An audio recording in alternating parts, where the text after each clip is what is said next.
बिस्मिल्लाहिर्रहमानिर्रहीम। अस्सलाम वालेकुम। I am Asif Mumtaz from channel Mumtaz physics. आज के नेक्स्ट लेक्चर में आपको खुशामदीद कहते हैं। आज जिस टॉपिक को स्टूडेंट हमने स्टडी करना है वो है velocity time graph. First of all आप लोगों को ग्राफ के बारे में बता देते हैं, ग्राफ क्या है। स्टूडेंट, ग्राफ दो चीज़ों के दरमियान रिलेशनशिप को एक्सप्लेन करता है। स्टूडेंट, हम सपोज करते हैं कि हमारे पास एक कार है और कार क्या करती है, मूव करते हुए जा रही है। हम कार को कोई कांस्टेंट टाइम प्रोवाइड करते हैं। सपोज कि कार को मैंने 5 सेकंड का टाइम प्रोवाइड किया और कार क्या कवर करती है, डिस्टेंस कवर करती है। सपोज कि कार ने डिस्टेंस कवर किया 10 मीटर का। फिर उसके बाद मैं नेक्स्ट टाइम प्रोवाइड करता हूँ। सपोज के नेक्स्ट टाइम भी मैंने 5 सेकंड प्रोवाइड किया और कार ने फिर डिस्टेंस कवर किया 10 मीटर का। अब क्या है कि हम टाइम प्रोवाइड कर रहे हैं और उसके साथ जो कार है वो डिस्टेंस कवर कर रही है। अब ये हमारे पास दो चीज़ों का डाटा आ गया, यानी एक हमारे पास डिस्टेंस आ गया और एक हमारे पास क्या आ गया, टाइम आ गया। अब आपने क्या करना है स्टूडेंट, इस डाटा को पिक्टोरिकली रिप्रेजेंट कर देना है, यानी pictorial representation of data is called graph। यानी डाटा को क्या कर देना, रिप्रेजेंट कर देने को हम क्या बोलते हैं, पिक्टोरिकली रिप्रेजेंटेशन को हम ग्राफ कहते हैं। स्टूडेंट, ग्राफ में हम दो चीज़ों को स्टडी करेंगे। नंबर एक, स्लोप को हम स्टडी करेंगे और नंबर 2 हम यहाँ पे एरिया की बात करेंगे, या डिस्टेंस भी हम इसको बोलते हैं, यानी डिस्टेंस की हम बात करेंगे। अब स्लोप क्या होता है, स्लोप होता है परपेंडिकुलर ओवर बेस। यानी परपेंडिकुलर को मोस्टली हम, यानी जब भी हम ग्राफ ड्रा करेंगे तो दो एक्सिस ड्रा करेंगे, एक वर्टिकल लाइन लेंगे और एक हॉरिजॉन्टल लाइन लेंगे। तो जब हमने स्लोप फाइंड आउट करनी होगी तो स्लोप क्या होगा, vertical component over horizontal component y over x। और स्टूडेंट, अगर हमने डिस्टेंस फाइंड आउट करना होगा तो फिर होगा y क्रॉस x। स्लोप में हमने इन दोनों को डिवाइड करना है, वर्टिकल और हॉरिजॉन्टल कंपोनेंट को, और जब हमने डिस्टेंस फाइंड आउट करना है तो y और x को आपस में क्या कर देना है, मल्टीप्लाई कर देना है। तो हम अपने टॉपिक की तरफ आते हैं, सिलेबस की तरफ। हमारा टॉपिक है वेलोसिटी टाइम ग्राफ। तो स्टूडेंट, फर्स्ट ऑफ ऑल हम वेलोसिटी टाइम ग्राफ को डिफाइन करेंगे। तो इसकी डेफिनेशन ये है, the graph which show the relationship between velocity and time is called velocity time graph। यानी वो ग्राफ स्टूडेंट जो वेलोसिटी और टाइम के दरमियान रिलेशनशिप को एक्सप्लेन करता है उसको हम बोलते हैं वेलोसिटी टाइम ग्राफ। ये स्टूडेंट हम इसको इस तरह भी डिफाइन करते हैं, the graph which show the variation of velocity with time। यानी वो ग्राफ जो वेलोसिटी की वेरिएशन को टाइम के साथ शो करे is called the velocity time graph. तो ये स्टूडेंट हमने इसको डिफाइन कर लिया कि वो ग्राफ जो वेलोसिटी और टाइम के रिलेशनशिप को एक्सप्लेन करेगा उसको हम वेलोसिटी टाइम ग्राफ कहेंगे। तो स्टूडेंट, यहाँ पे अब हम ग्राफ को रिप्रेजेंट करने के लिए दो एक्सिस लेंगे, एक वर्टिकल एक्सिस और एक हमारे पास क्या आ जाएगा, हॉरिजॉन्टल एक्सिस।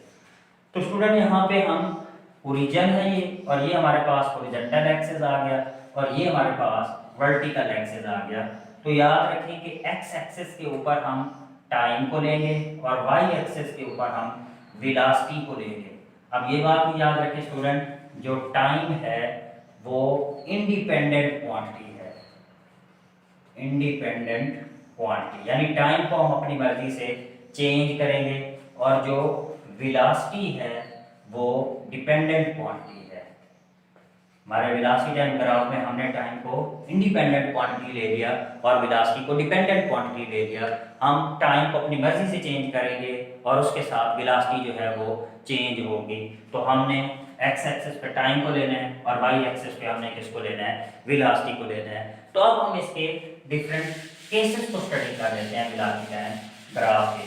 तो फर्स्ट वन केस को हम स्टडी कर लेते हैं स्टूडेंट, केस वन।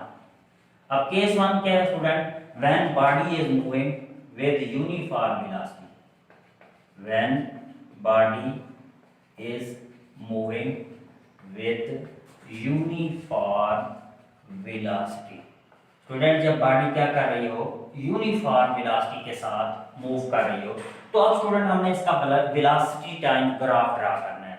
तो आपने क्या करना है, वही दो वर्टिकल लाइन और एक हॉरिजॉन्टल लाइन ड्रा करनी है। ये हमारे पास वर्टिकल लाइन आ गई और ये हमारे पास हॉरिजॉन्टल लाइन आ गई। हमने हॉरिजॉन्टल लाइन एक्स एक्सिस के ऊपर टाइम को लिया है और वर्टिकल लाइन वाई एक्सिस के ऊपर हमने इसको ले लिया, यहाँ पे हमने वेलोसिटी को ले लिया। अब स्टूडेंट जब बॉडी यूनिफॉर्म वेलोसिटी के साथ मूव कर रही है, इसका जो ग्राफ आएगा वो स्ट्रेट लाइन आएगा। और कैसे आएगा, पैरेलल टू टाइम एक्सिस आएगा। यानी ग्राफ क्या आ गया, स्ट्रेट लाइन आ गया, स्ट्रेट लाइन, और क्या आ गया, पैरेलल टू टाइम एक्सिस आ गया। अब स्टूडेंट अगर हम और से देखें तो हमारे पास एक रेक्टेंगल प्रोड्यूस हो रही है। तो इस रेक्टेंगल को हम क्या कर देते हैं, शेड कर देते हैं। और इस रेक्टेंगल को जब आप शेड कर देंगे तो इस शेडेड एरिया से स्टूडेंट आप क्या करेंगे, इसका क्या कर लेंगे, डिस्टेंस फाइंड आउट कर लेंगे। तो अब अगर आपने इसका डिस्टेंस फाइंड आउट करना है तो इसका जो डिस्टेंस है वो किस चीज के बराबर होगा, एरिया ऑफ रेक्टेंगल के इक्वल आएगा। अब स्टूडेंट डिस्टेंस को हम ऐसे रिप्रेजेंट करते हैं, एरिया ऑफ रेक्टेंगल होता है बेस हाइट इनटू विड्थ, यानी लंबाई जरा चौड़ाई। तो एस इज इक्वल टू हमारे पास ये चीज क्या आ रही है, हाइट आ रही है v, और विड्थ क्या आ रही है, यानी बेस इनटू हाइट लिखते हैं या हाइट इनटू विड्थ लिखते हैं तो v t के बराबर। तो यहाँ पे जो डिस्टेंस हमारे पास आ गया एस इज इक्वल टू, वो किस चीज के बराबर आ गया, v t के इक्वल आ गया है। इसके केस टू को स्टूडेंट स्टार्ट कर लेते हैं। केस टू हमारे पास है when body is moving with uniformly increasing velocity, या स्टूडेंट इसी को हम यूं भी कह सकते हैं, when body is moving with constant acceleration, when body is moving with constant acceleration. तो ये इस तरह से इसका केस आ सकता है। तो स्टूडेंट अब हमने इसका वेलोसिटी टाइम ग्राफ ड्रा करना है। तो यहाँ पे जब हम स्टूडेंट इसका वेलोसिटी टाइम ग्राफ ड्रा करेंगे तो इसका वेलोसिटी टाइम ग्राफ कुछ इस तरह से होगा स्टूडेंट। ये हमारे पास वर्टिकल एक्सिस और हॉरिजॉन्टल एक्सिस हमने ड्रा कर दिए, यहाँ पे हमने टाइम को रिप्रेजेंट कर दिया और यहाँ पे एक्स एक्सिस के ऊपर हमने वेलोसिटी को ड्रा कर दिया। अब स्टूडेंट जब इसकी वेलोसिटी इंक्रीज हो रही होगी तो इसका जो ग्राफ है वो स्ट्रेट लाइन आएगा, इंक्लाइन स्ट्रेट लाइन, यानी इस तरह से इसका ग्राफ आ जाएगा।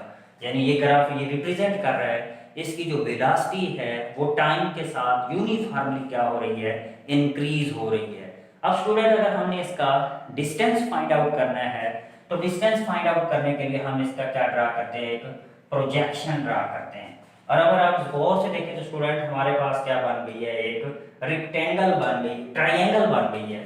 अब अगर आप इसका डिस्टेंस फाइंड आउट करना चाहते हैं तो आप इस ट्रायंगल का क्या कर लेंगे, एरिया फाइंड आउट कर लेंगे। इस ट्रायंगल के एरिया से हम क्या कर सकते हैं, इस ग्राफ का जो डिस्टेंस है वो डिस्टेंस हम लोग फाइंड आउट कर सकते हैं। इसको हम इस साइड में ऐसे भी मिला देते हैं तो ये हमारे पास एक ट्रायंगल बन गई। अब स्टूडेंट आपने डिस्टेंस इसका फाइंड आउट करना है तो डिस्टेंस इसका बराबर होगा, डिस्टेंस बराबर है एरिया ऑफ ट्रायंगल। अब स्टूडेंट डिस्टेंस को ऐसे रिप्रेजेंट करते हैं, एरिया ऑफ ट्रायंगल होता है 1/2 बेस इंटू हाइट। तो इस ट्राइंगल में अगर आप देखें 1/2 बेस जो है वो t के बराबर आ रहा है, हाइट जो है वो v के बराबर आ रहा है, तो यानी हम इसको लिख सकते हैं 1/2 vt। तो ये हमारे पास क्या आ गया, डिस्टेंस आ गया। तो सपोज स्टूडेंट इसके लिए एक अल्टरनेट मेथड भी है, उस अल्टरनेट मेथड से भी हम इसका डिस्टेंस फाइंड आउट कर सकते हैं। शुरू में स्टूडेंट हमने कंसीडर किया कि बॉडी मीन पोजीशन पे है, ओरिजिन पे है। जब बॉडी ओरिजिन पे है तो रेस्ट के अंदर है, इसकी जो इनिशियल वेलोसिटी है, इनिशियल वेलोसिटी v वो किसके बराबर है, 0 के बराबर है। और इसकी फाइनल वेलोसिटी, उसके बाद बॉडी मूव करती है और इसकी वेलोसिटी क्या हो जाती है, इंक्रीज हो जाती है। और इसकी जो फाइनल वेलोसिटी है, इस फाइनल वेलोसिटी को हमने रिप्रेजेंट कर दिया vf को v से। अब अगर हम इन दोनों का एवरेज ले लें तो एवरेज किस चीज के बराबर आएगा स्टूडेंट, दोनों को सम लेके 2 पे डिवाइड कर देते होते हैं, तो 0 + v/t, या इसको हमने क्या लिख दिया 1/2 v के इक्वल लिख दिया। तो इस तरह भी आप इसका डिस्टेंस फाइंड आउट कर सकते हैं। तो फिर हम इसको क्या करेंगे, इसके डिस्टेंस को फाइंड आउट करने के लिए आप जानते हैं हम इसको टाइम से मल्टीप्लाई करते होते हैं, रिलेशन होता है s = ये हमारे पास एवरेज वेलोसिटी आ गई और हमने फार्मूला पढ़ा हुआ है s = होता है vt। तो v एवरेज वेलोसिटी हमारे पास आ गई 1/2 v और साथ इसके क्या आ रहा है t से मल्टीप्लाई करेंगे तो s = क्या आ जाएगा 1/2 vt। तो इस फार्मूले से भी स्टूडेंट आप इसका डिस्टेंस फाइंड आउट कर सकते हैं कि पहले आप इसकी एवरेज वेलोसिटी फाइंड आउट करेंगे और डिस्टेंस फाइंड आउट करने के लिए वेलोसिटी को टाइम से मल्टीप्लाई कर देंगे तो हमारे पास इसका क्या आ जाएगा, डिस्टेंस आ जाएगा। तो इस तरह भी आप इसका डिस्टेंस फाइंड आउट कर सकते हैं। स्टूडेंट इसके केस 3 को स्टार्ट कर लेते हैं। केस 3 में हमने ये स्टडी करना है कि when body is moving with increasing non uniform velocity, when body is moving with non-uniform increasing velocity। या स्टूडेंट हम इसको ऐसे भी लिख सकते हैं when body is moving with increasing acceleration, with increasing acceleration। अब स्टूडेंट हमने इसका वेलोसिटी टाइम ग्राफ ड्रा करना है, तो कैसे ड्रा करेंगे इसका वेलोसिटी टाइम ग्राफ। स्टूडेंट हमने क्या करना है कि वर्टिकल और हॉरिजॉन्टल लाइन को ड्रा करना है। ये हमारे पास वर्टिकल और हॉरिजॉन्टल लाइन ड्रा कर दी और आप जानते हैं कि हम एक्स एक्सिस पे टाइम को रिप्रेजेंट करते हैं और वाई एक्सिस पे हम वेलोसिटी को रिप्रेजेंट करते हैं। अब स्टूडेंट इसका जो ग्राफ है वो कर्व की फॉर्म में आएगा। कैसे कर्व की फॉर्म में आएगा, देखिएगा जरा, ये यूं ऐसे ऐसे एक कर्व बनेगी और ये कर्व किसको रिप्रेजेंट कर रही है कि इसकी वेलोसिटी आहिस्ता आहिस्ता क्या होती जा रही है, इंक्रीज हो रही है। क्योंकि हमने कहा था कि इसकी वेलोसिटी जो है वो इंक्रीज हो रही है, लेकिन नॉन यूनिफॉर्म आहिस्ता आहिस्ता इसकी वेलोसिटी क्या हो गई, इंक्रीज हो गई, यानी इसका जो एक्सेलरेशन है वो बॉडी के अंदर प्रोड्यूस हो रहा है। अब स्टूडेंट हमने इसका डिस्टेंस फाइंड आउट करना है, तो इसका डिस्टेंस फाइंड आउट करने के लिए स्टूडेंट आप इस लाइन के ऊपर टेंजेंट ड्रा करेंगे। टेंजेंट क्या होता है, टेंजेंट एक ऐसा पॉइंट होता है जो कर्व को किसी एक पॉइंट पे क्या कर रहा हो, कट कर रहा हो। तो हमने क्या कर दिया, इस लाइन के ऊपर एक टेंजेंट ड्रा कर दिया जो उसको एक ही पॉइंट पे क्या कर रहा है, कट कर रहा है। अब स्टूडेंट अगर आपने इसका डिस्टेंस फाइंड आउट करना है तो हम इसका डिस्टेंस फाइंड आउट कर सकते हैं। इसका जो डिस्टेंस है वो इस लाइन के स्लोप के इक्वल होगा, यानी जितना इस लाइन की स्लोप आएगी उस लाइन की जो स्लोप है उसके डिस्टेंस के बराबर होगी। अब स्लोप हम कैसे फाइंड आउट करेंगे स्टूडेंट, हम इसके पॉइंट लेंगे। सपोज कि हमने इस पॉइंट को यहाँ पे लिया, ये हमारे पास एक पॉइंट आ गया और ये हमारे पास दूसरा पॉइंट आ गया, और इसी तरह हमने एक्स एक्सिस के ऊपर भी 2 पॉइंट लेने हैं। एक पॉइंट हमने यहाँ पे ले लिया और दूसरा पॉइंट हमने यहाँ पे ड्रा कर दिया। तो स्लोप के लिए हमने फार्मूला शुरू में पढ़ा था, स्लोप क्या होता है, वर्टिकल कंपोनेंट। अब हम सपोज इसको कह देते हैं y2 और इसको कह देते हैं y1, तो ये हो जाएगा y2 माइनस y1, और इसके हॉरिजॉन्टल कंपोनेंट अगर हम इसको क्या देते हैं x2 और इसको क्या देते हैं x1, तो क्या आ जाएगा x2 माइनस x1, यानी स्लोप का जनरल फार्मूला हमने पढ़ा था, स्लोप इज इक्वल होती है y ओवर x। तो इस फार्मूले से इस लाइन की स्लोप फाइंड आउट करके हम इसका डिस्टेंस फाइंड आउट कर सकते हैं। तो यानी जब कर्व आ रही हो तो कर्व के ऊपर टेनियंट ड्रा करें और उस टेनियंट की जो लाइन आ रही होगी उस लाइन की स्लोप फाइंड आउट करके आप उसका डिस्टेंस फाइंड आउट कर सकते हैं। तो स्टूडेंट अब हम इसकी वेलोसिटी टाइम ग्राफ की सिग्निफिकेंस को देख लेते हैं कि वेलोसिटी टाइम ग्राफ की क्या इंपॉर्टेंस है, क्या सिग्निफिकेंट है।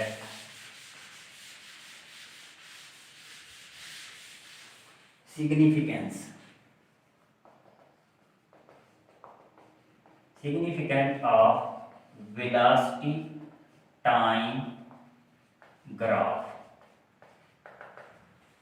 तो स्टूडेंट्स वेलोसिटी टाइम ग्राफ की सिग्निफिकेंट ये है कि जो एरिया वेलोसिटी टाइम ग्राफ के अंडर आ रहा होगा, यानी फर्स्ट पॉइंट क्या है, the area under the velocity time graph, velocity time graph we find the distance।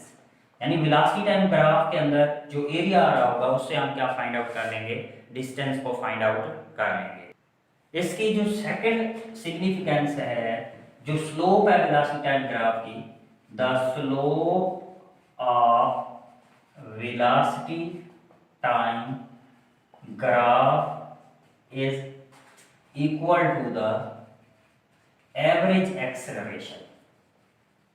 average acceleration यानी जो वेलोसिटी टाइम ग्राफ की जो स्लोप होगी वो किस चीज के बराबर होगी, एवरेज एक्सेलरेशन के बराबर होगी। तो ये इसकी सिग्निफिकेंस है। स्टूडेंट अगर आपको वेलोसिटी टाइम ग्राफ के मुतालिक आपके माइंड में कोई क्वेश्चन अराइज हो रहा है तो आप कमेंट बॉक्स में कमेंट कर सकते हैं। और आप अगर आपको हमारी वीडियोस अच्छी लग रही हों तो आप हमारे चैनल को सब्सक्राइब करें, लाइक करें और शेयर करें। अल्लाह हाफिज़।